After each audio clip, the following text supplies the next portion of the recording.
So yun, update tayo dito sa bagong version ng gas release control panel ni Asenware.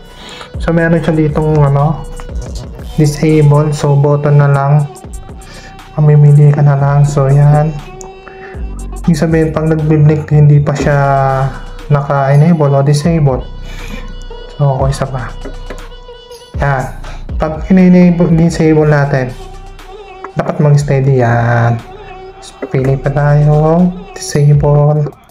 Pag naka-steady state, yan, disable yan.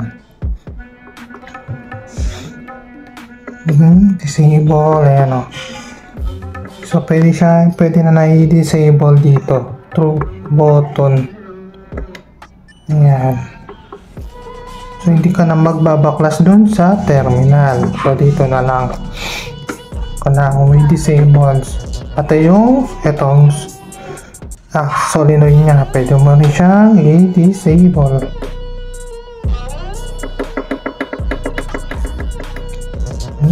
Yan, pumalik sa umpisa eh.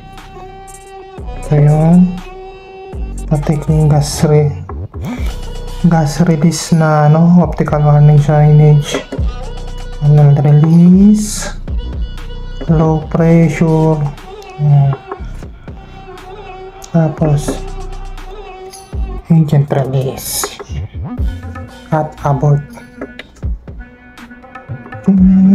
So yan, mga pag naka-steady yan, naka-disable po yan. So kailangan natin enable. So doon ulit, enable,